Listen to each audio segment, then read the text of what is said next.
welcome to We Were Rooting For You, America's Next Top Model podcast. Welcome. We're here to answer the question, you want to be on top? We're your hosts, Margaret Poupard and Samir Roy.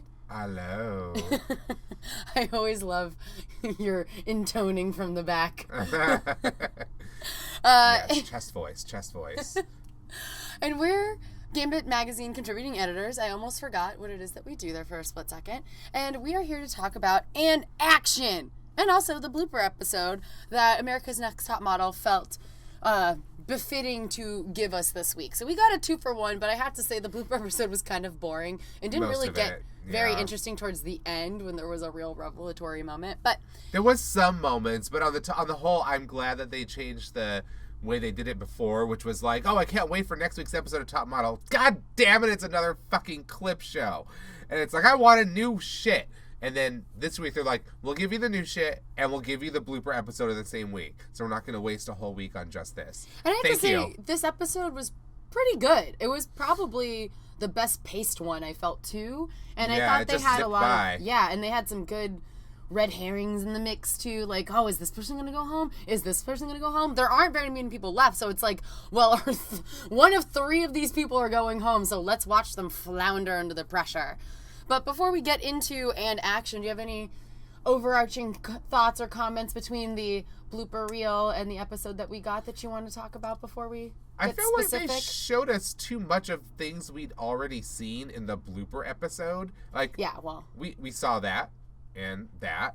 In its entirety, too. They just chopped it up and put it in different places, which I thought. The one thing we did get was the long, extended note from little Trump. What's his name? Orange Man. Drew. Oh, Drew.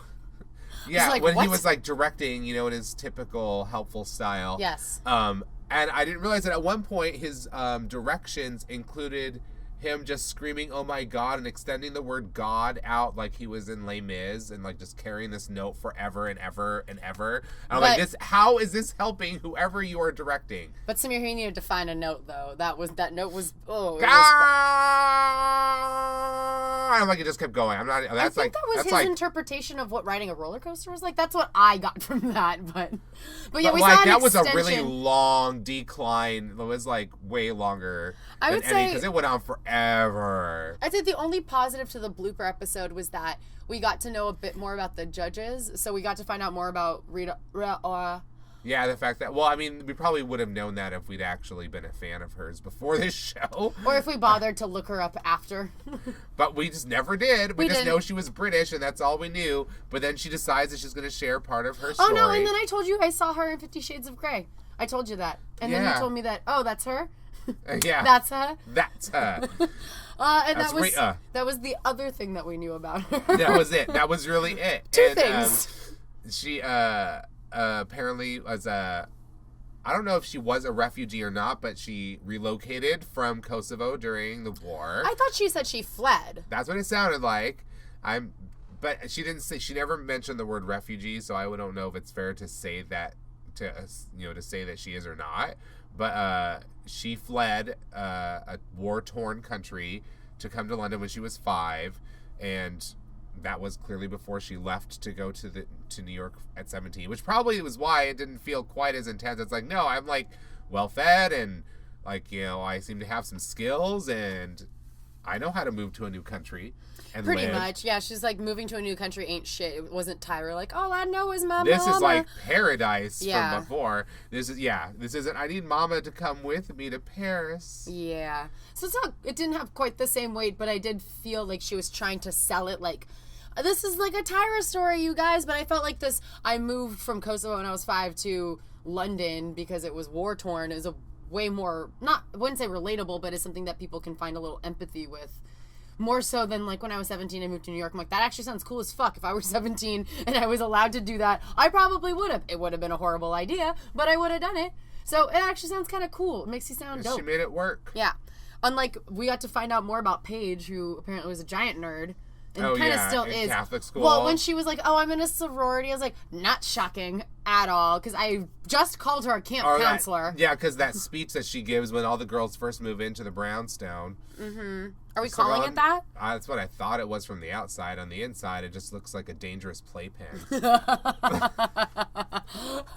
Holy shit. That's true. Death stairs, doors with no handles that don't quite It's like close. the Home Alone house. It's fucked up. You never know when some giant, like, metal pipe is going to come swinging out over the ledge of a rail in the house. It's like the Mousetrap house. Yes. It's a Rube Goldberg. Goldberg contraption. So when Courtney fell, what thing did she set in motion? So was there like fried eggs at the end of that that like somebody got to eat? Toast and mysteriously popped up out of nowhere. I'm like, perfect. I like how whenever anyone gets injured in this house, something it results happens in breakfast. the kitchen. Yeah, something happens food wise. That's how my Rube Goldberg contraption would work. It would like cook things for me in the end. I would love that. I want that make now. Me a perfect soft-boiled egg. I'm going to need 3 miles of piping, some ball bearings, netting, one live mouse.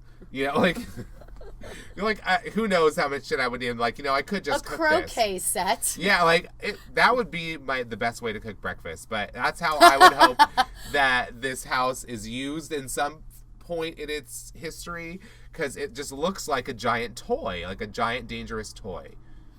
It was also interesting to hear about Drew's background. I didn't realize that he had started paper at 19. Did he start paper? Or started at paper? I thought he started at paper at 19. It was just a small city magazine, like not a magazine for a small city, but a small magazine for in a big city. Yeah. That grew into a legitimate publishing force to be reckoned with.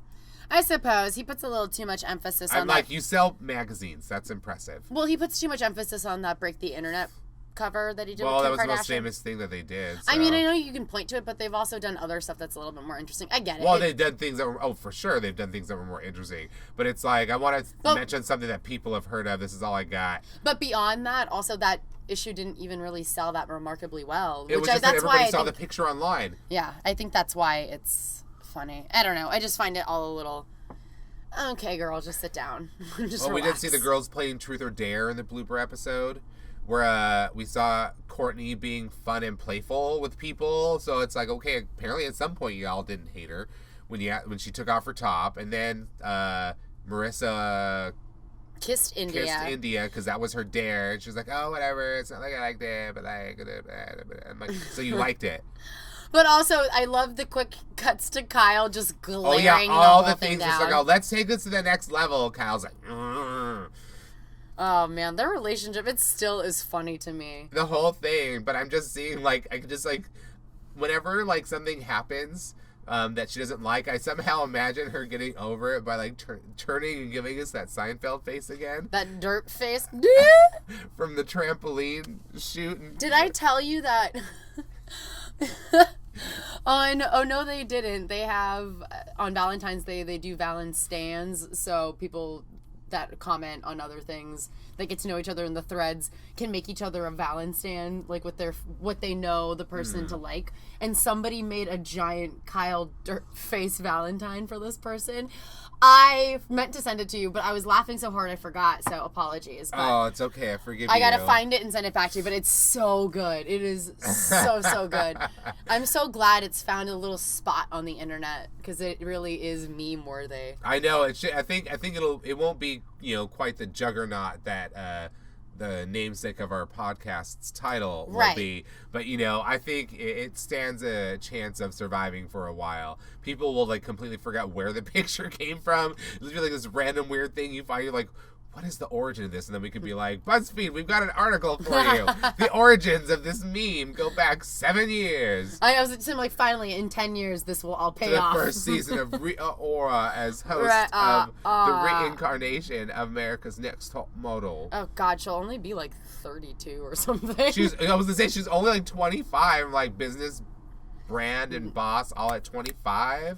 Good for you. And I thought the most interesting... I guess most interesting personal piece was about Law and finding out more about his background. That was interesting. Like, I can't believe that they cut that part out of the episode when he comes to the house and judges their personal style and does a terrible job. But the one most interesting and heartfelt moment in that whole episode they didn't put in the episode. Yeah, where he was talking about his mother was a drug addict and she like abandoned them in some like abandoned him and his but left siblings him in charge of his siblings in an abandoned house. Yeah. That they lived in for a month apparently when he was a teenager, and it's just like having like there's probably that's just one story out of like God knows how many. Like it's like that's one of the stories. It's like bad enough. So it was like that was like really. I mean, it was really a shame to hear that he went through that, and but it sort of really made impressive me appreciate that he completely got through it and rose above whatever struggles he had. So it's like you understand why some people are like less forgiving of like minor struggles. It's like, bitch, I had like real struggles. They did show a clip of two girls saying that when they were talking about the extended footage we saw of the makeovers, and we got to see even more of Cherish's freak out. Oh God! But before we go to that, I just want to say that it made me so also disingenuous of what the way they treat her, though. Like, even if you thought it was ridiculous, but it's like you're lying. Before we go into that, I just want to say that I did also appreciate hearing about Law's approach to why he calls himself an image architect. I did actually think that it was a well thought out response, and it actually made me think that he respects the craft of styling a little bit more than just sort of a flippant, like, this is cute, that's not cute, I'm a model. Grace. Yeah, and it sort of made me frustrated that he wasn't more involved in some of the shoots day to day, or at least challenge to challenge, I guess. I'm just saying from a production schedule, let's not get ourselves, it's probably day to day. But I was it made me more disappointed that he wasn't more involved in some of it other than just judging. And I understand he's supposed to be like a Miss J type, or at least fill that role. But the more that we saw of him in these bloopers, it was like the more I liked him. I'm like, well, now I want more Law. What the fuck are you guys doing? Right? Give me less Drew, please. Like 92% less Drew. And give me like way more Law Roach. Yeah. If you guys can figure that out, that'd be great. Because he also tells it like it is. I mean, the read on Cody's shoes was killing us. That was the best moment he had. Because the rest of the time he was kind of off in a weird way. But then he like found himself when he saw her shoes. Uh-huh. Like, well, he was also right about how great Tatiana looked on the judging panel. I thought that suit, the whole outfit was probably the best shoes. So his comments on them in person seemed more on point than his comments on the videos from the actual episode this week. But I would say that his comments aren't any worse than Drew's. Even no, they weren't. I mean, they were just perplexing. Right. You're wondering what he was seeing. Right. But they weren't straight up annoying or at times. Well, no, I don't think it's ever really been offensive. I mean, Drew is just like over the top. Oh my gosh. Like so extra. But it does feel like he takes a little bit of glee in being below the belt in his comments because he can. And you get a little bit of the Napoleon complex when he sits up there at the judging panel. He's like, you need to do this and that and the other thing, and I'm not going to direct you, but I expect you to read my mind. And you're like, dude, relax. Like, okay, I understand that you've worked your way up at Paper Magazine since you were 19. Like, props to you. Great job. But just because you've been there the longest doesn't mean that you know every fucking thing about every other shoot that they might possibly go on. You can only speak to what you look for in Paper Magazine. So in that sense, you're very short-sighted in your view of things. So maybe you should just take a breath and realize that Paper isn't the only magazine around and you aren't the only creative director, and maybe you should work on giving better direction if you want something that you're not getting. Instead of just screaming things like, we don't have it. I just gotta let you know. We just like don't. We don't. I don't have a cover. I'm just gonna let you know that right now. Pull. I'm sorry. Are you teaching a crew how to row right now? Is that what's fucking happening? What the fuck? Like, that's not direction. Why don't you stop? Have someone come take the fucking wig off or start all over again. Like, why can't you start over? With the wig part, at least. I mean, come on. Already, it's like it wasn't too late. But yeah, well, we're getting ahead of ourselves. Helpfulness. The best part about the bloopers, you are correct, is Cherish.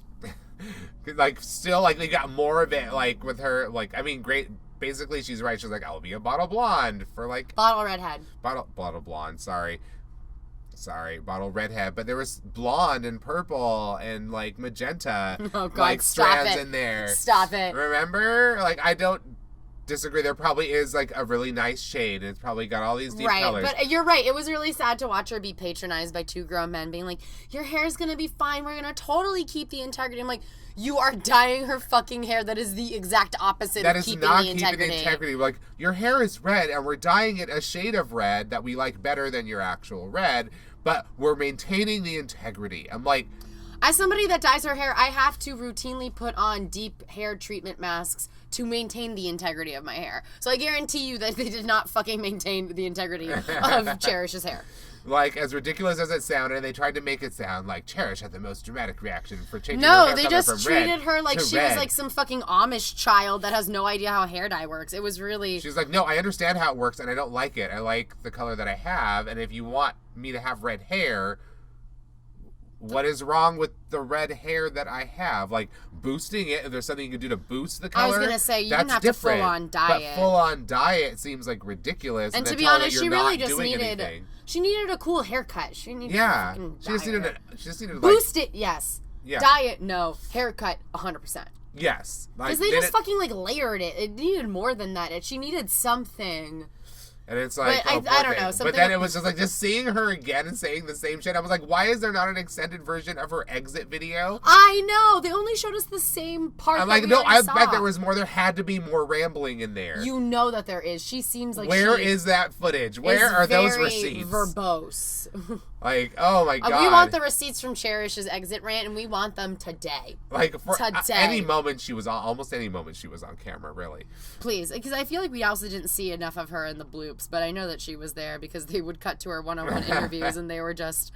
Oh, it was just reality TV gold. I'm sure the producers were so pissed when they sent her home. And we learned that Justine fainted during the dance challenge in the comeback episode because she didn't eat breakfast or drink water in a hot, stuffy room with no ventilation as they made them exercise. Well, no wonder it was extreme dehydration then. Yeah, no food and no water and overexertion in a place where your body is expelling all your fluids. Oh, in a place with no windows and no ventilation whatsoever.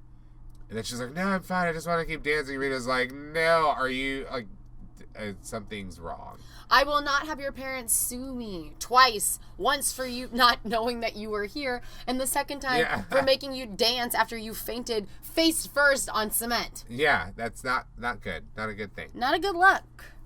So we learned some interesting things like that.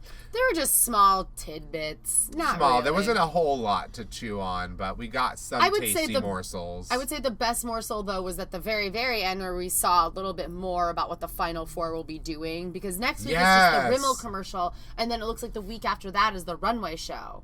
So, and we saw all four of them walk, so I don't know what kind of trickery. They probably had all four of them walk anyways, but it would be like the person who loses is the one who doesn't get shown on TV. Or something. You know, that'll be it. So, they have all four of them in the runway, but I have a sneaking suspicion that'll be in 2 weeks and not next week. Yeah, next week is going to be the eliminating it down to 3 people with the Rimmel London ad. So, before you saw this episode, who did you think was a top 3 contender? Like, who was your lock? I mean, my top 3 was going to be India, Courtney, and Cody. Same. Is what I thought going in, because Corianne is so uneven and, like, you never, like, you know, she... And as we've seen in this episode, like, maybe a little unstable? Yeah, like, something... Emotionally unstable? Something is a little off there. And then Tatiana, like... But see, that's the thing, we were kind of questioning about Tatiana because she isn't actually that good, but they seem to love her no matter what. Well, and then you pointed out last week that Drew was like, we're gonna give this to you, basically, and for lack of a better word. If you don't want it, we'll just give it to someone else. Like, we're gonna give you the competition, but you have to show us that you're worthy of it. Yeah, it sounds like she's almost like a lock. Yeah. And if she wins, I will scream bullshit so loud, louder than that. And that that was kind of loud. I still have eardrums though. Yeah. We didn't scream as loud as Drew did in that clip. Paul! Ah! And also, Paul! Paul! You're just like, oh, God. You're like breaking glass somewhere. What's happening with your hair? That's not direct enough, Mr. Director.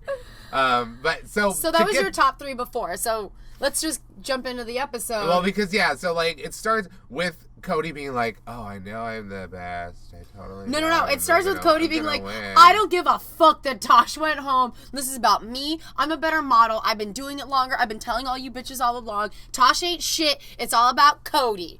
That was, like, basically what it was so funny to see her so remorseless. But then her actual voice when they're like, who do you think's gonna win?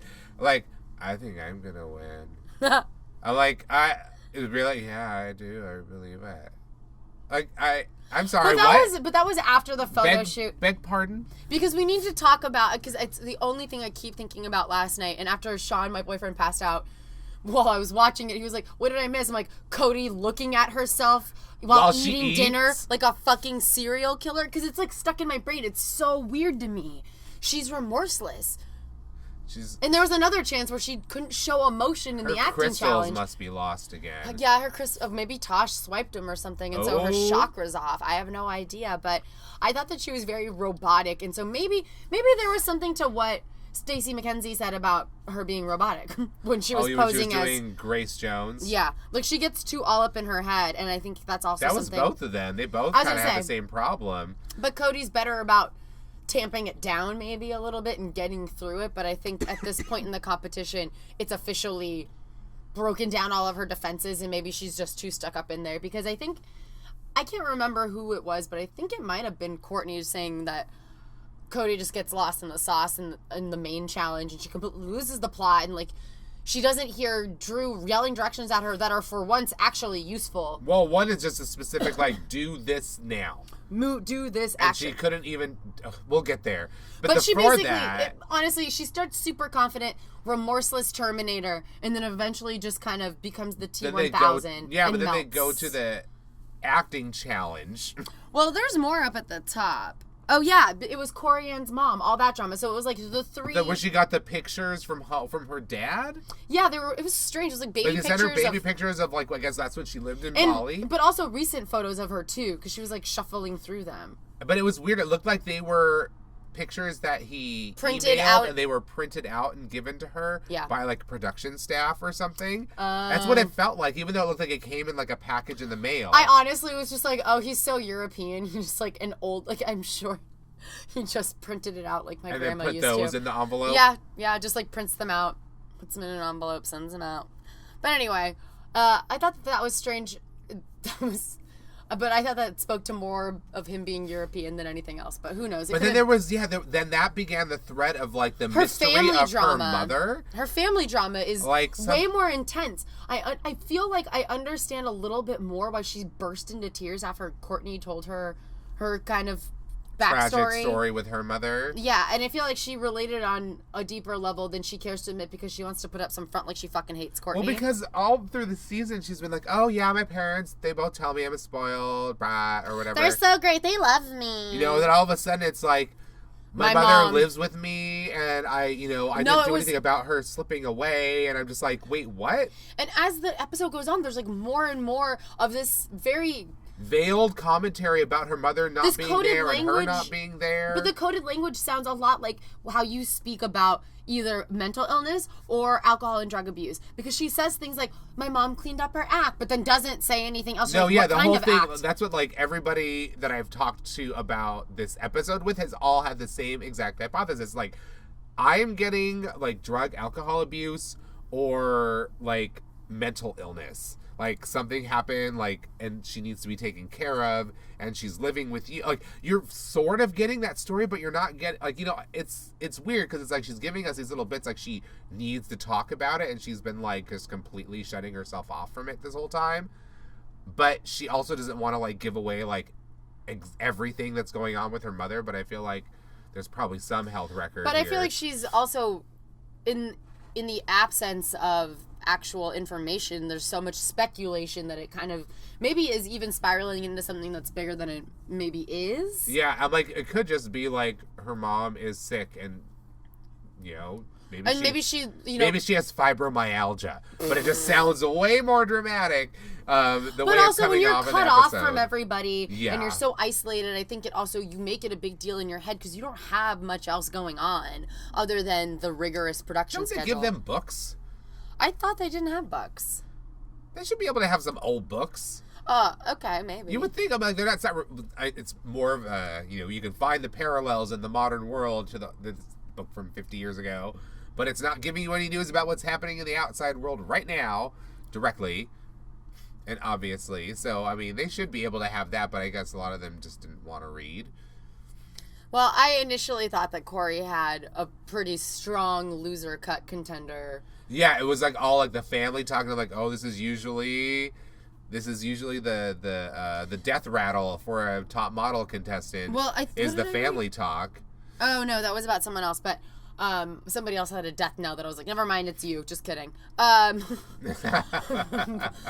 But I thought that Corey was definitely, she was just so weepy in every cutaway, all of her talking heads, just talking about her mom and this whole superhero analogy and losing this image of her. And it just all felt, it also felt very Lifetime movie of the week. And I didn't really know what parts of it to buy and if she was maybe embellishing a bit too. And I don't want to sound callous, but I don't know what she's doing. It was just sort of all over the place. That feeds perfectly, speaking of Lifetime movie, into that first challenge, which they finally brought back the acting challenge. Praise be. Like, finally we got there. And it was actually kind of legit. Like, it wasn't some CW sides that were rejected from, like, a pilot that never made it to air. It's just a bunch of gobbledygook and you're a princess in a castle. It was just really about emotion. And for one reason or another, they chose loss for this episode. Oh, I yeah. don't know why. Probably because I think that these are just like the secret hands of Tyra meddling. Because the goal is to make them cry, and why else? On cue. Why else would they cry if not to provide fresh tears for Tyra? Well, I was saying, like, we were joking. I'm like, there are only 4 bottles of tears here. Why are there not 5? And we're like, we cracked we cracked the code. We'll come back. We'll put a pin in this. Write it on a Post-it. But we cracked the code, this tweet. And it relates back to Tyra and her gathering of tears, her meticulous gathering of tears. And if you could just, if you will, for a moment, imagine you're watching Cabin in the Woods, and it's towards the end, and they're down in the basement, like Susan Sarandon's there, and they have that giant sundial where all the blood needs to kind of funnel in to kind of feed the demon. That's what tears. That's what Tyra has in her house. So there's like this secret underground like piping network. And maybe Susan Sarandon's there. With or funnels I'm sorry. that collect. Not Susan Sarandon. Okay. That's Feud. No, I know. Shit, who is that? Susan Batson? Nope. No. Who is in Cabin in the Woods? Oh, I don't fucking know. Sigourney Weaver. There we go. I got it. I did it, you guys. Thank you. I know. She was in that? Yeah. Oh. She's in the end. Anyway, doesn't matter. But it's the same thing in Tyra's house as it is in there. Makes sense. I can see that happening. But their acting coach was legit. I'll give them that much. No, she was. She was like, they went to Queen's Theater. I suppose. I think is where they went. So it's like, they got to visit another borough. Congrats. So they went to Queen's Theater where, yes, that woman's name was Susan Batson.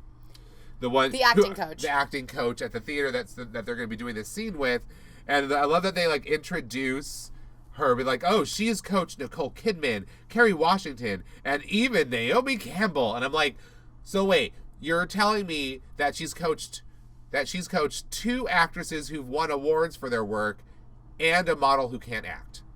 I know, but wouldn't you also lead with Naomi in a certain way just because... Well, yeah, because you want to start with the low one on the totem pole and then build up to the, like, impressive one that you have on your resume. Like, I've coached this person who's won an Academy Award. I'm not even trying to think that deep. I'm just going with, the show still has the word model in the title. Let's start with the model that you coach, then move up. Like, hey, but no, they highlighted her name. They made her seem like she was the biggest one of the 3, which was like promoting the model aspect, but also like this is the wrong moment to promote the model aspect because she can't act. Exactly. And you're also talking about the acting. But you should also end on a strong note, like Nicole Kidman or Kerry Washington. But also start with the model. And then add the word Academy Award winner Nicole Kidman, so you can completely erase the Naomi Campbell that you started with. See? I'm telling you, it's like, all about... Like, they should have done it that way. Just think about it for 2 seconds. But it was just like the fact that they're like, even her, kind of like, because they did the same way where they're like, oh, and this person's worked with this person, and they've worked with this designer and this famous person, and even Tyra. I know. I was just going to say. And I'm like, boo. It just sounds like they copy-pasted from Wikipedia or some shit, and they were just like, whatever, and like didn't think about it. And even Naomi Campbell. So ridiculous. Yeah, so they were given a scene to act in with Black Cindy, that they Adrienne had to channel Moore. loss. Right. So they were going to act in a scene with Adrienne Moore from Orange is the New Black. And I actually was really stoked to see her. I was glad that she was getting paid, doing an easy gig, just chilling, just showing up some models. Just another day. Doing a Lifetime movie scene with some models on Top Model. Yeah, but also just doing some acting reps, you know? Sometimes you just got to do those reps to stay ready. Well, it's kind of like, you're having to do a lot of heavy lifting when you're working with these people in a scene if you're a trained actor. So she was definitely getting that workout with a few of them. And some of them for a good reason. Some of them because they were so bad that everyone was in the audience, like the two people watching, obviously, but they were like, head in hands. Like, okay, so... Well, we can just start with Tatiana because I feel like she gave up. Adrienne Moore gave up on that scene. But what was each of them had a loss. Like, they had, what was the sense of loss that they're channeling? India's was that, what was it, a loss of guidance, I think? No, she was saying that her big loss is that she's the only one that hasn't won a challenge yet. I'm like, that's your big loss that's going to compel you to cry on cue in this scene. I mean, good for India. She doesn't really have any loss. Rock bottom moments to draw on. We find out that she's fairly nerdy, too. Yeah. And that she also went to Catholic school. That's two chicks that went to Catholic school. But she was just the one who was more interesting looking in photos. Yeah. So she lasted longer. I was just saying that her and Paige went to Catholic school. Yeah, I was going to say that the two, found odd. She's the one who lasted of the two. Right. Gosh, she was just more interesting, I guess. But still, But India's loss there's not a lot of depth there. I can see, in a sense, where the criticism may be coming from. Because it's really, you didn't have anything else to go with it. You didn't even lose a pet that you loved. I was going to say, dig deep. A goldfish? Something. Did you ever lose a part in a play? Anything. There's something somewhere. Did you ever lose something that you really, really liked? I don't know. It's really, you haven't... I don't know. I feel like that was a panic, oh, God, I don't know. Here we go. This is the thing I came up with. What was Tatiana's loss? Did she say? I do not even remember. Did she have one? She couldn't even channel it because she was just She said from the get-go, she's like, I'm going to stink at this. And, of course, when you go with that attitude, of course you're going to stink at it. She just totally psyched herself out. But she also went into the scene, so focused on the, quote, stupid words. Hey. That's what Susan Batson said. I know. But we knew what she meant. I know. But she was so focused on getting the words right that she forgot some of the words and had to look down and do it. And, I love that her comment afterwards, she's like, oh, Tatiana, ugh. And I mean, I honestly feel like Adrienne Moore gave up. Adrienne Moore gave up in the scene and was just like, oh, girl's not even trying. Why should I try? So at least that one was an easy one for her.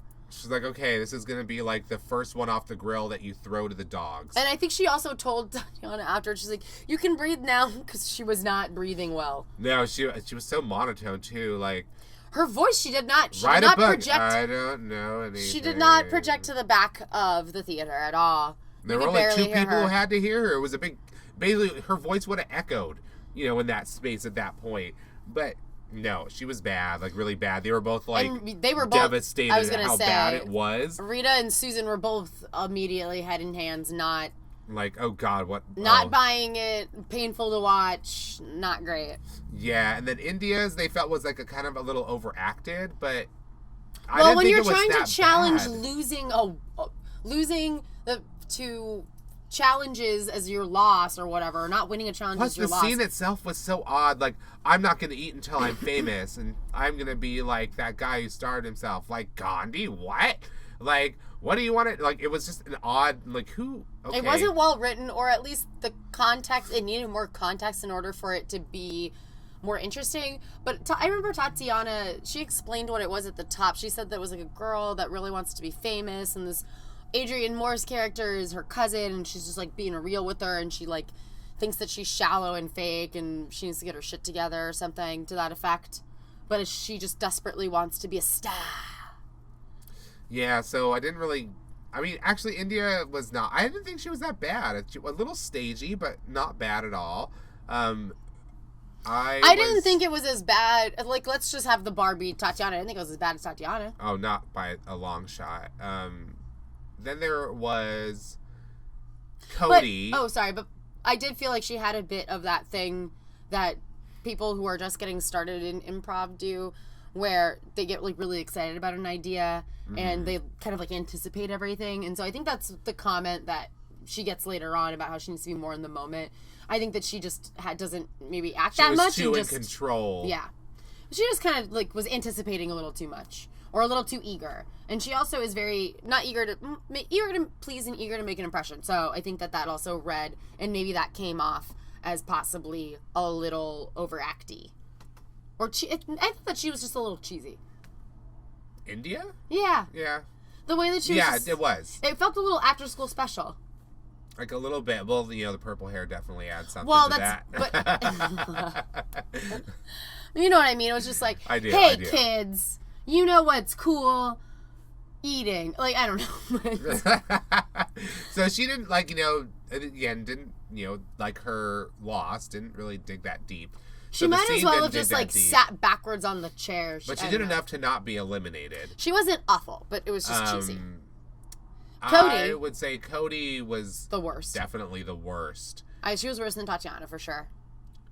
At least you got the feeling that Tatiana had some emotions. Well, I had to give credit to Tatiana because she was like, I don't think the words on the page were stupid. She was like, I was trying to do some justice. If I just had to go up there and improv, I'm not an improviser. I wouldn't do that. I would have just sat there. So, of course, I'm going to try and, move this thing along. So, at least she actually put thought and effort into it, even though she had a little bit of a defeatist attitude at the top. And I can't believe I'm defending Tatiana right now. Maybe girl, just cover it even just a little bit, Oh yeah, hide your do something to it's part of the scene and you just had to look down. I'm like, come on, even Joan Crawford knew how to look off camera for a cue card, even when she was a drunk old woman.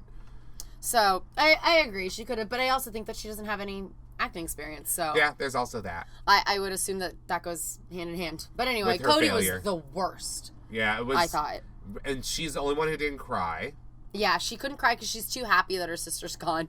Yeah, that was the whole thing. It was so weird. She's like, I'm sorry, I just can't pretend that I've suffered this loss because I'm too happy right now. First of all, your twin sister just left, and this is acting, so you don't actually have to on that day be experiencing loss in order to go and depict it in a scene. You have to find a place to connect to it to do it. It's like you just didn't want to because you didn't want to give up your good vibes even for 20 minutes. That's a very accurate read on the whole thing. Come on, girl. That's not the business brand or boss. It was weak sauce. It was lame. And fail. And it was a bad performance, and it showed that she didn't give a shit. I thought she was way too nonchalant and didn't really get it and didn't care to get it. And she was like, I'm still here. Fuck you, Tosh. She's too busy being in a different competition with her sister, one that none of us see. Yeah, right. To actually focus on herself. And I think whatever, you're the trailblazer. You're the one who got the apartment in New York City and a job in 2 weeks. You should remember that every time you step out on a set or on a runway, that you're the trailblazer. I'm going to blaze this trail right now. That's her. What about the top 2, Courtney and Corianne? Well, this was another moment where they stepped up the mystery of Corianne's mother and her ailment, whatever it may be, because her loss was the loss of something related to her mother and how her mother was lost and she was lost at the same time, and all that, whatever it is that's happening, we get a little tiny bit more of it here, and that's going to be the thing that inspires her in this scene. Courtney is just excited to do an acting challenge because she actually likes acting and has apparently done it before. So when she gets up there... And she also even said, I don't have to go that deep to channel loss. I got this. There's a lot here to draw from. I'm just going to draw from it. And they even said, when she came to the set, full, it was all there, ready to come out, and she just let it happen, and it was okay, cool. And they all, were, both the judges were yeah, cheering during the scene. It was so good. And I'm like, okay, that's great. Well, she was also the only one that Adrienne Moore stood up to hug And I think that you could tell that she was really happy like to deliver that line. Yes. Like she hugs her to say that line where she's but like... But she didn't even hug... Like, I always knew you were special. She didn't even hug Tatiana. I think she didn't hug Cody. She gave a half-ass hug to Corianne. And yes. I think she also gave a half-ass hug to India.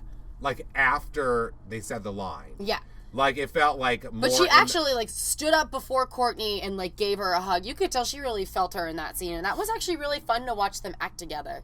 Yeah, that was very interesting. They even talked about it afterwards. Like, they were talking about, like, having worked with an actual actor for a moment. It had that vibe about it when they were talking to each other. Like, okay, like, clearly she shined here. Like, the editing is very clearly telling us win, challenge, Courtney. But Corianne kind of threw a wrench in there for a little bit because she did have a genuine moment here and there. Sometimes it was a tiny bit overly affected, but mostly very Corianne and that weird tension that she seems to be giving off more and more. I also don't think she has to try very hard to channel somebody that's shallow and only wants fame and nice things. Yeah, that's very true. She's described herself as that. Right, that's why I'm saying it. So, like, you know, it's like, okay, well, I guess she can play this scene, and then she also maybe at the same time realizes the emptiness behind that dream. I don't think she's that deep. But she had to be channeling something. They bought it. Like, even Susan Batson was like, oh! Like, she grabs shoulder. Oh, and then in her cutaway, she's like, she reached down, and she gestures My friend said reach down towards her tampon. vagina. Oh, I was like, into her vagina and, like, pulled something out. It was truth tampon. I mean, I guess. Because she's like, the gesture, like, her hand goes below the level of the camera sight. It's so and then insane. comes back out. It's like, it was like something like when you describe it, it doesn't sound that bizarre, but when you see it, it was just really seemed like a odd. weird gesture. I'm like, if you're talking about pulling out, the heart is up here. Why are you reaching down below That's what I'm your telling stomach? you. She pulled something out of her vagina, something guttural, and pulled it out. And that's not how tampons work. So that's why I'm dismissing that theory. It was not really a theory. It was just a visual. But she didn't win, which that's fine by me. I don't really... They kept saying, you were real good. You were really good. She wasn't bad. Courtney is the winner. I actually think that maybe Corianne could actually be a decent actress. If she decided to go into it. Yeah, if modeling doesn't work out or whatever. Courtney is the one who won a consult with Susan Batson to talk about the work. I don't know what that means. I didn't either. I'm like, is this part of some play that you're casting? This scene? Or, like, what's the deal? Like, are you just talking about the work of acting? Right, that's how I interpreted it, but I wasn't sure if she... Like it was some jargon term? Or like you said, like, are you casting for something? Or what? Like... I'm doing another small town production of Rent. I think with your outfit you would be perfect. Oh, no. Well, she wins, and then Courtney dares to gloat a little bit, and Tatiana, and especially Corianne, just, like, completely pounce on her. Who lost it, or bit it the biggest, are the ones who get the most pissed. Well, Corianne just didn't win, but Tatiana full on... She biffed, for sure. So it was both of that kind of tension. Like, I don't understand why it became a little thing, but, like, even India's like, she's like, you know, they just, like, really don't want her to be happy. Yeah, that's what it... They just really don't like her. Well, Corianne's gone back and forth, just like the whole competition. Yeah. She's been, like, all over the map. Well, she's like, I personally wouldn't say it, because I think it's, like, really rude for you to be like, I won 3 challenges.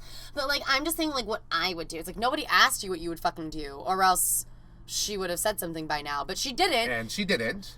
So no one cares. And just keep your opinions to yourself. Like, I mean, even Tatiana's, like, little side, like, you want people to hate you. She's like, dude, just fucking relax. Like, why would anybody want them to hate them? I don't think that was ever her goal. I just think you guys made it a reality on your own. You manifested that gross alt-right beast by yourself. So now you just gotta sit in it. Yeah. Then, at least, we move on from the acting challenge to the main challenge, which is supposed to still use their acting skills. To do it's a fashion video, is that what we're calling it? No, he said it was a one-take beauty video. So, but they're going to run it in reverse. Right, because they're basically selling makeup, because they're smearing makeup on themselves. So on one hand, they have, like, the eye makeup, and one hand they have, like, the lipstick. And then he's basically telling them, okay, you're going to do this, his usual directions of vague one-word direction. But and then he will tell them. Do you remember what he said? Because I don't remember what he said. Not a whole lot. Not a whole lot. It's like we've now unfortunately trained ourselves to like tune out whatever he says or fast forward it. Like those wigs that they gave them. First of all, they all got these horrible wigs that they were going to tear off anyways, but they were like, they all looked like sex worker wigs. But they all look like Spirit Store discount day after Halloween wigs. They were like really you pulled ugly. It out of a pile of like torn up wigs. So and then cheap. Tried to run a brush through it. And this is the best you could get it to look before you cut it. It just looked really cheap and tawdry. It was like, and they all look like high class sex workers. It was, I don't know what the point was of this beauty video. No, I don't get it either. I mean, I think we've complained about this in the past, but I have to bring it up again. I really wish we got more of like an idea of who this is for. Yeah. Like, is this for Paper Magazine? Like, I know you don't have to use it. I'm not saying that, but I think it'd be a good idea because then they yell at them about, you don't understand editorial. It's like, but from what I gathered from what we saw of the explanation of what the shoot is, there was no mention of editorial. Like, is this for an editorial? Like the last time we pitched a product was like Gypsy Rose Sportswear or whatever it was called, and it was the most hideous outfits we've seen all season. I think you got it right. It was either Gypsy Rose Sport or Gypsy Rose Sportwear. Or... It was like, who cares? Terrible is what God. It was. It was hideous, awful. It lives on an infamy. But that was the only time I can think of a moment where they were actually like, you are trying to represent this brand. You are trying to sell this specific thing. Like, there's a goal here that we want you to accomplish that's directly tied to a product, which is what you will do as a model. And, like, no, here, they did it with Philip Plein, though, too. And see, that also had, like, the strongest batch of pictures. Like, when you actually give them more information... Even though the Philip Plein thing had very little information, you're creating a scene. Walk around in these expensive clothes in this room, and it looks great. But also, nonetheless, there was more to work with. I meant the photo shoot. The photo shoot, they were like, you're selling handbags. You're going on a luxury plane. Regardless of how they actually executed. Clear and direct. Thank you. If you fail at it, then you just have a problem that week. Something went wrong for you, or whatever. But it was not hard to figure out like kind of what you were supposed to do on that shoot. Or I would even argue the Paper Magazine shoot from last week. Very clear, very specific. Cover. This is the introduction to your modeling career. This is your cover of Paper. It's a close-up beauty shot. They even got that in depth. And there you go. True. And then actually, we actually all saw a really strong batch of photos. Very true. Very true. Some questionable styling, but a strong batch of photos. And here, it was like, I'm going to tell you when to take off your wig. You're going to be sad but beautiful. But it goes a long way. Courtney seemed to be the only one who kind of understood what was happening. Somehow it just clicked with her. But I also feel like you do them a disservice by not telling them, like, okay, this is for a beauty campaign, or this is a digital promotion for Paper Magazine, or this is gonna be on Vogue. Like, if this is, you have to give them a little bit of context, and I think it services the audience at home. Like, if this is supposed to be a peek behind the fashion curtain, it'd be better if you told us what fashion outlet this is for and why they're doing it and why fashion creates these weird ass things. Like, this is a little bit of context. Like, even the grocery store had more context. Even though you don't know what magazine it's going into, you get it. You're showing off this crazy Lady Gaga designer's designs in a grocery store because that's crazy and outlandish. You don't really need much more context. But this was a little bit more vague. Well, like a lot of things in this season have been vague. I shouldn't say vague. It's a little tenuous. Undefined. Yeah, I don't know. It was But you're right. Courtney's the only one that beauty video, but you're supposed to express emotion somehow. So but she was still one take because we can't still manage. One take. We couldn't possibly do 1.5 or 2 takes. No, and that's try and too much. cobble together a somewhat better end product so that everyone's happy. No. No, they couldn't do that. But Courtney seemed to understand it pretty well because she didn't get any like negative notes. I was gonna say only got fab. That was fab. Her shoot was the only one that wasn't a complete disaster. Everybody else was disastrous in their own way, whether it be through no fault of their own or how they interpret. See, again, too much room for interpretation. When you give these girls too much room for interpretation, you get some of the shit that you get. Like, what were Corey, Ann, and Cody doing? Yeah. I mean, with India, that was just something that happened. They should have cut and reset. That was not fair. Yeah, like her wig got stuck. I guess I think part of it maybe, I don't know if she had done it the other way because she kind of tore it forward. She pulled it forward off of her head, and I was wondering if maybe that had something to do with like the direction of the pins, that was holding it in place to begin with. Like she's tearing it against them instead of with them.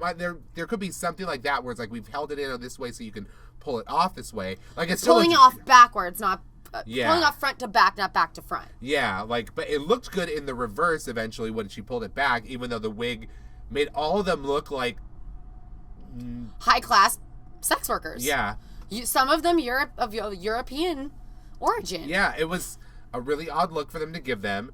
But I felt like Courtney's was like the most perfect one. It was like weirdly you almost got like a story out of it, even though there was no story really to be had. She looked amazing in every single shot. The way she smeared the makeup was like perfect, like Lady Gaga art pop moment. No, she knew what the fuck she was doing. And then in her hair too, like she did it all right, and it all came out perfectly. But the wig was the only thing. The wig was terrible. Oh God, I will have nightmares of these wigs just haunting me in my sleep. Like, oh God, oh God, it's Corey Ann's wig. It's that blonde wig.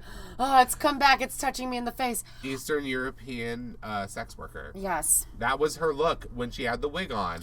But I like mean, she was like almost like convulsing as she's Well, she had what looked like a nervous breakdown with makeup because she starts out, she looks fine, whatever. She's serving face. I mean, I don't know. I thought she looked a little sleepy. Yeah. But she starts with this demented smile and then starts to rub it down like she's fucking Harley Quinn or something. And then, but like it's the smile that like freaked me out a little bit.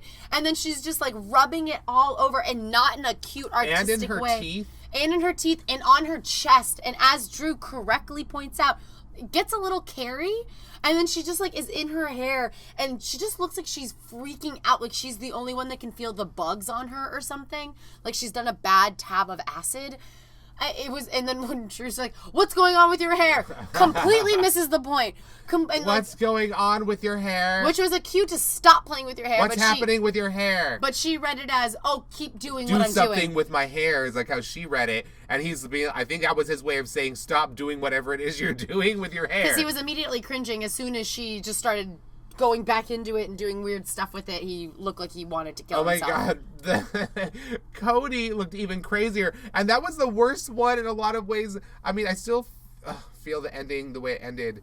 We'll get there. But Cody's video was so bizarre because he's like, now take off your wig. She starts smearing her makeup. Take off your wig. Smears more makeup. Take off your wig. More makeup. I'm like, okay, he's like, she literally just starts like poking her face, like, as I'm telling her to remove her wig. Bright white and bright blue paint on her hands. And the way that she's smearing it doesn't look great. And she keeps going like up her face, so like pushing it all up.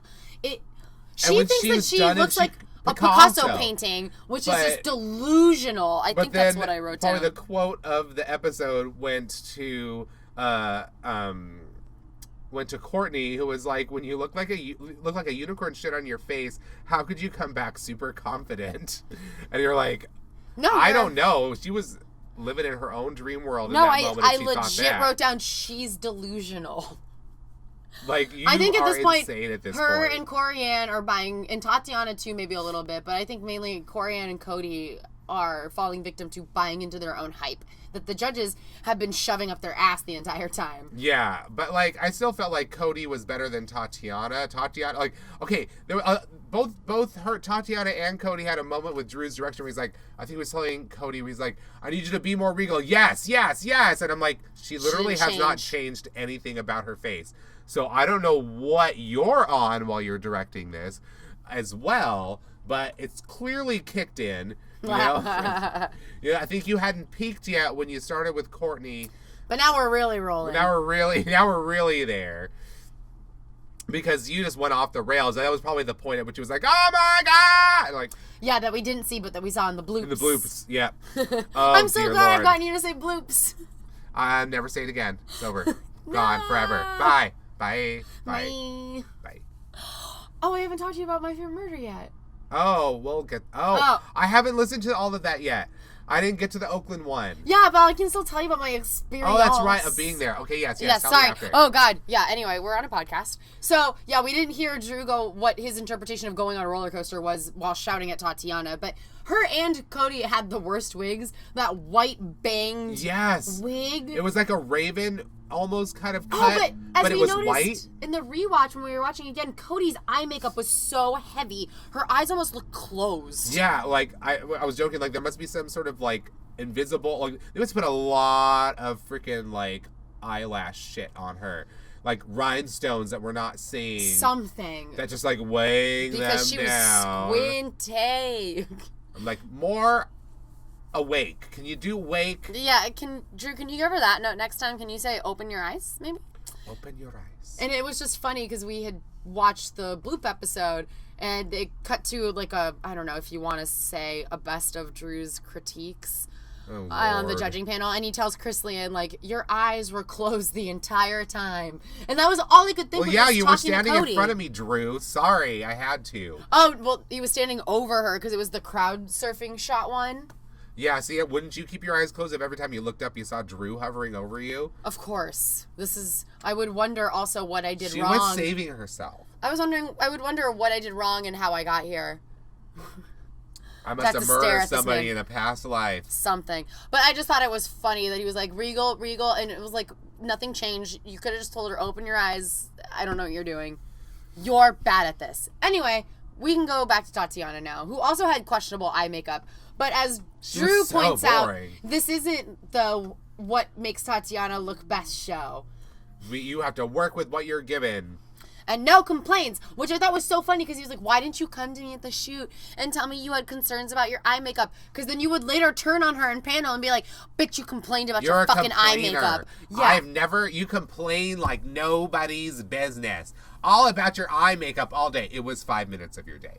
I don't know how else to tell you that. But you know it would have turned into that. Yeah. If she said anything. If she had said anything. You are very high maintenance. It's like the strict parent. And I think parent. that will be a liability if I ever put you on a set and you're just going to go around complaining that your eye makeup is not right. They will not hire you. I will not hire you. I just completely created this Drew Scott Carey, what's his name? Drew. Oh, Drew Adam Scott? No, it's Drew Scott. He has 3 first names and I can't remember any of them because I don't want to remember him. I'm sorry, he has that like horrible Drew Grinch. Elliott Scott? Drew Scott Elliott. There we go. With that Grinch smile he has. Like, it's just like, oh my God, seriously. Seriously. Yeah, you're not a fan. Not a fan. Not a fan at all. Don't send severe memes of Drew. At Semiraculous on Twitter. There you go. See, I lobbed it perfectly to you. But good God, he is so annoying. And I'm like, I'm sorry. I don't know how Tatiana would ever have improved in that shoot with your direction. What direction did he even give her? I don't even recall. Not really any. Yeah. I think that screaming moment that we didn't see was in there somewhere. Yeah. Take off your wig. Smear the makeup. You're done. But you're still beautiful. That he did yell at a couple times to the girls, but you're still beautiful. Which I thought was fucked up when he told Corey Ann later, he's like, this is the first time I didn't think you were beautiful. I was Didn't Law Roach say that too? No. Oh, he said that about somebody, didn't he? I don't know, but he didn't say, Law Roach did not co-sign that at all. About Corey Ann? Yeah. He said it about, I thought he said it about somebody in this show and was like, oh. But, his big moment was shoes. That was a great fucking moment. It was a great moment. But now that we've talked about all their photo shoots, let's talk about all their judging. Oh, yes. So, bizarrely, Law Roach thought that Courtney looked old and overacted her video. I don't know what he was on when he watched that video, but that's totally not really what comes across. It was clearly the best video of, all of them. It really was, but I can almost see Law Roach's point when she has the wig on. But again, that's not Courtney's fault. That's the wig. Thank you. It's the hideous wig. And I think the wig, brunette heavy bangs really, it kind of does age her a little bit and not in a complimentary way because it's not her fucking look. So, and don't tell me she's supposed to model through it. Give her a better wig. This is just like the draggy wig that they gave Tatiana to be Tyra. It's like, why is there a wig problem on this show? They don't have, but they didn't get a wig sponsor. Well, y'all better get on the horn to fucking Wigs and Grace. Let's fucking fix this. I'm not looking at these busted ass wigs anymore. I'm pissed. So they didn't seem to mention anything about India's. Well, let's go back to just finish with Courtney, because it was like she got a weird, but like it was positive, but it was kind of an odd critique. Like Drew was kind of just saying how Drew actually paid her a compliment. He paid her a compliment on the judging panel and didn't blow up without a backhanded. No, it wasn't even a backhanded compliment. It was like a genuine compliment. It was insane. And I actually wrote down, "Holy shit, Drew paid Courtney a compliment." And I was like, "Oh, damn!" And then is like, "Oh, I just love that you could be selling hair, you could be selling, like you could be hair and makeup, like you can." So like, you're saying Rita has sense and she sees the potential. And Drew forgot how much she hated her complaining ways to see that she rocked it. La Roche Ashley Graham didn't really say much. No, but La Roche didn't get the memo that we're all back on the Courtney train and we're not doing the Courtney the complainer narrative anymore. So yeah, he was like anti-Courtney in this moment. I wouldn't even not say really that anti, much. But and I would say that a lot of his critiques kind of come down to like the styling and the direction that she was given on set. Like if you think it looks overacty or whatever, well, that's because that was the direction that she was given, was to like act through it. So that's just your interpretation. But then he like thought that like he didn't like Tatiana's video, but he thought that she was like the emotion and I think the acting you were right. was good. She said that she didn't look very beautiful. That's what he said about her. Yeah. Drew said he didn't think Corey was beautiful, and Law said that he didn't think Tatiana was beautiful. There we go. Oh, okay. They were throwing that out a lot tonight. I guess so. I guess the ugly side of beauty brings that comment out. I don't really know. But yeah, I felt like I felt like most everyone who watched it kind of agreed that Courtney like really should have won. But it turned out to be India. So you want to talk about India's video now? Yeah, I feel like because like she was genuine, because the whole time after she shot it, because she had that whole fiasco with the wig. Paul, row.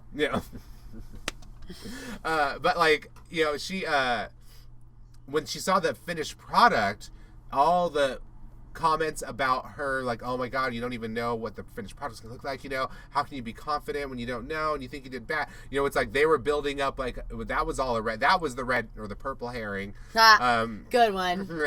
Yeah. That was the purple herring of this episode, because they gave her the top video and they edited together looked really good. Nailed it.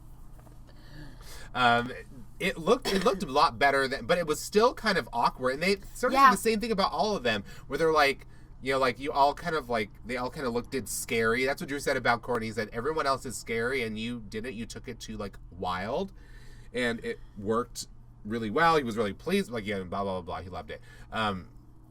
Which was a shock. But there were some parts of India's. I wouldn't say that she went scary, but she went like aggressive. Yeah, like everyone had trouble trying to do the smearing of the makeup. I don't know why. Why they all had a problem with the only person that didn't. It's not her fault that she had a problem smearing makeup was India, because she probably wasted all of it trying to pull the wig out. Yeah. So she had nothing left to smear on her face, and then she kept running her hands through her hair. Oh, sorry. That's okay. Yeah, she kept running her hands through her hair, which didn't make sense either. I guess but Courtney was like, I'm not worried about that video. Well, you should have been, apparently. Nobody else who saw it thought that you had to be worried, but apparently we did. Well, they love to make it seem like, oh, we have no idea how to edit. Our hands are broken and we don't have Final Cut or Adobe and we can't possibly edit out the frames where you're struggling to pull out your wig. Like, yeah, clearly you can do some fucking editing when you want to. So you did it. And so you could have actually cut and reset. I'm just saying. It's just like, it blew my mind. It could have, yeah. They could very well have done that, and they chose not to. I would just be curious to know what it would really look like. Or maybe they did. Maybe. And we just never saw it. Maybe. That's also possible. Because no, this storyline's better. This actually happened. We can use it. Go. I'm sure. Or not. I don't know. Because the way that she reacted at panel, too, she was very like, oh my god. I'm surprised they came together. Yeah, she was pleasantly surprised to have won. Cody, well, when she gets judged rightly, they're like, you look insane. And also, but the biggest drama of Cody's appearance on the runway was the shoes. La Roche had a heart attack. That was rough stuff. They were hideous shoes. I mean, I think everyone who saw them kind of lost their shit for a moment. They're like, what? Like, why plastic, strappy gladiator sandals with a chunky heel? Why does it have a heel? Why does it have a heel? Where did you get these? When he said from here to here, upper body, it's supermodel. From here to here, lower body, it's supermarket. Yeah, because the dress is hitty. It's pretty gross. The brown dress. If it was just a top, like I was telling you. It was like a nude illusion kind of slip dress, almost. But, like, the fit wasn't right, though, because it pointed out like a little triangle. So it was, like, trying to be like a little sundress. It was also cheap looking. So if it was just, like, a crop top or something with some jeans, that would have been fine. Yeah. But the dress was also hideous. Those sandals are He was dying. Everybody was dying. Unforgivable. Hideous. Like, he did her a favor by calling her out on them. I mean... Can you imagine the moment, like, she's probably reliving the moment when she shopped for them. She's like, oh, these are really cute. I'm going to wear these on the show. Oh, God. Like, and she's like, if I could go back in time. Yeah. Because it's like, really, that was kind of probably like the straw that broke the camel's back was the thing. Because he even said, I've had problems with your shoe choices all season. I've held back until now, but I just can't anymore. And I'm like, oh. So, I mean, I luckily have not been paying attention to her shoes.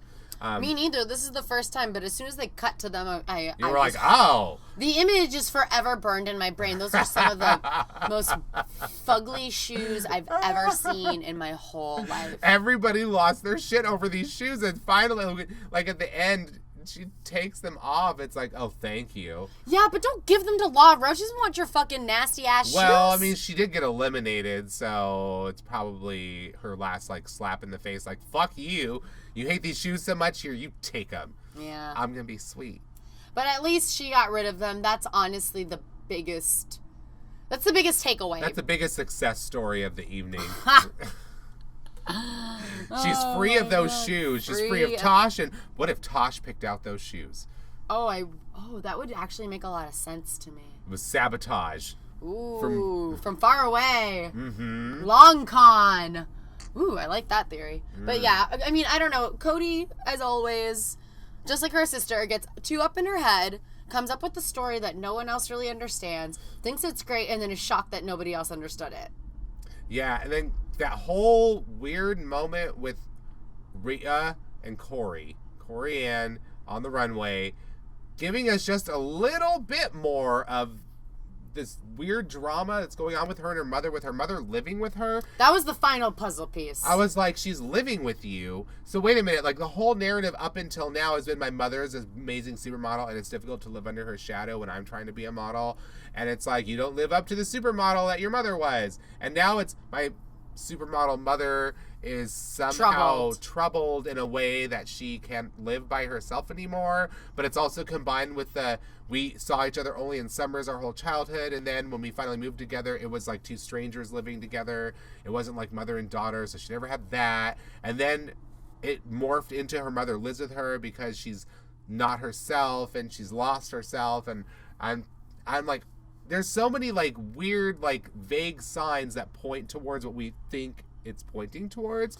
I think we're just trying also to maintain her mother's privacy by not saying exactly what it is. I know, but the more, like I said earlier, the more she talks about it, the more attention it's drawing. The more suspense it's going to create, and the more people are just going to look it up to figure it out. And because we're kind of familiar with that sort of lingo of how you talk about mental illness or alcohol or drug abuse, that where our ears are perked up and we're like, well, which one is it? And if you don't want to talk about it, stop talking about it in this weird, vague fashion. Yeah. Because you're just drawing so much attention to it. But she starts crying, and that's ultimately what saves her because she pleases Tyra by filling the empty vial that Cody could not fill by not crying in the acting challenge. So she gave her 5 for the day. And we solved the case. You're welcome, everybody. Because that was like, we couldn't figure out why Cody got eliminated because she didn't cry, and Corey had to make up for your non-crying by spilling her tears over her mother and giving us, I mean, some answers, but also way more questions than we had originally. Right? And so it's kind of like in gymnastics, it's like the landing is the last thing the judges see.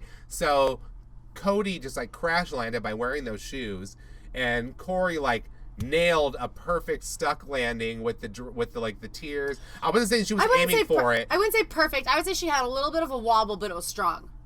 You think there was one step back, a 1/10 step? I think so. And I think that was her video was the 1/10 step back. Yeah. But then she corrected and landed, like nailed it with the crying. Okay, well, obviously, no, it's saying the crying was the nailed landing. Oh, okay. The crying is the nailed landing because that's what the last thing that the judges saw. And I think I really think it saved her the fact, like, oh my gosh, I had because really Rio was like totally taken aback by it. She's like, I had no idea. This is so crazy. She had to get up and give her a hug, and I'm like, but I did love how Rita she kind of put a button on the whole thing by being like, look, dude, everybody has problems. You're not the only one, so just buck up, Buttercup. You've only got a couple more weeks. Please, stop crying. It just felt like, Corey, you're not special. Everyone goes through some shit. Just handle it for now, please. Like, for instance, this lipstick I'm wearing, I'm rocking it, even though it's pretty difficult to do. And I'm getting paid by Rimmel as I'm doing it. Rimmel. I love to Rimmel. Oh, my goodness. But I also feel like maybe Rita sort of had it with a family therapist hour for the last 2 episodes. I guess it was it felt a little like, all right, sweetie pie, let's it was less irritating than the twin shin. Oh, my God. But this was just I felt like it was just so strange and it was so cloak and daggery. It was just kind of odd. Very, very, very. And her reticence in wanting to fully disclose what's going on, I don't know. And the way that she talks sometimes, like, rubs me the wrong way. Well, it's kind of like, it might also be one of those ones, like, well, I can't really say what the issue is, but I have to talk about it. And it just confuses everyone else. Like, I think we both kind of been there when you have to, like, tell other people, like, what's going on without telling them what's going on. And that's what's going on. Yeah. That sounds even more mysterious, I know, but we get it. I mean, we're also pretty well versed in our reality TV, but it also just feels like that shit on the Housewives, and it's like, she doesn't want me to unlock Pandora's boxes. I've got shit on her, so if she wants to talk shit about me, I'll tell everyone that thing she doesn't want everyone to know. I want you all to do it for the next episode. Yeah, can we just, let's just be open? I'm a model. So India wins, Cody goes home. I was a little bit surprised. I was a little surprised because I felt like Cody's body of work was... Because it was her and Tatiana, sorry. Oh, yeah, so they're also not judging them based upon their body of work anymore. That's clear. But if they were, they still have this weird vision of Tatiana's body of work as being really strong, except when they're actually tasked with talking about it, they can only pull up, 1 or 2 photos, which are the same ones we can pull up. It was the airplane shoot, the Philip Plein shoot on the private jet. And I can't even remember the second one at this moment. I think it's the boxing ring one you liked. Oh, I thought it was pretty good. It was the only time I saw a personality out of her. I actually liked her Paper Magazine cover. There was another one. It wasn't her Tyra shoot, that's for sure. No.